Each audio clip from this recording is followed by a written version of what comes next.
এবার তেল কেনাবেচায় স্বচ্ছতা আনতে এবং কালোবাজারি ঠেকাতে চালু হতে যাচ্ছে ফুয়েল কার্ড ব্যবস্থা। মধ্যপ্রাচ্যের চলমান যুদ্ধের প্রভাব পড়েছে বিশ্বজুড়ে জ্বালানি বাজারে, বাংলাদেশেও এর প্রভাব দৃশ্যমান। যদিও সরকারের দাবি তেলের সরবরাহ আগের মতোই রয়েছে, হঠাৎ চাহিদা বেড়ে যাওয়ায় হিমশিম অবস্থা।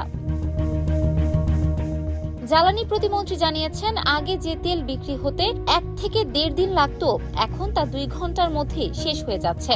সরকারের দাবি, এই সংকটের পিছনে কিছু অসাধু ব্যবসায়ীদের কারসাজিও থাকতে পারে। মজুত করে কৃত্রিম সংকট তৈরি করার চেষ্টা চলছে, যা পরিস্থিতিকে আরো জটিল করে তুলছে। এই সমস্যা মোকাবিলায় এবার প্রযুক্তি নির্ভর সমাধানের পথে হাঁটছে সরকার। সমস্যা সমাধানে ফুয়েল কার্ড চালুর পরিকল্পনা ইতিমধ্যেই শুরু হয়েছে। ফুয়েল কার্ড হলো এমন একটি বিশেষ পেমেন্ট কার্ড যার মাধ্যমে গাড়ির মালিকরা নির্দিষ্ট পরিমাণ জ্বালানি কিনতে পারবেন। প্রতিটি কার্ডের সঙ্গে থাকবে একটি কিউআর কোড, যার মাধ্যমে নির্দিষ্ট পাম্প থেকে তেল নেওয়া যাবে। ফুয়েল কার্ডে রয়েছে বেশ কিছু সুবিধা। নগদ ছাড়াই দ্রুত লেনদেন করা যাবে এতে। এছাড়া প্রতিটি গাড়ির জন্য নির্দিষ্ট সীমা নির্ধারণ করা যাবে, যাতে অপ্রয়োজনীয় খরচ কমবে।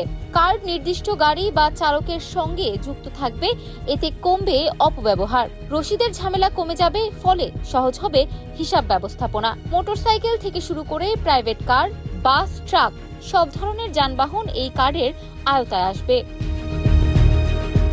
তবে এই ব্যবস্থা চালু হতে কিছুটা সময় লাগবে বলে জানিয়েছে জ্বালানি বিভাগ। বিশেষজ্ঞরা মনে করছেন, সঠিকভাবে বাস্তবায়ন করা গেলে ফুয়েল কার্ড হতে পারে জ্বালানি খাতে স্বচ্ছতা ও শৃঙ্খলা ফেরানোর একটি বড় পদক্ষেপ। ইফফাত আরা আইরিন, ক্যাম্পাস টাইমস।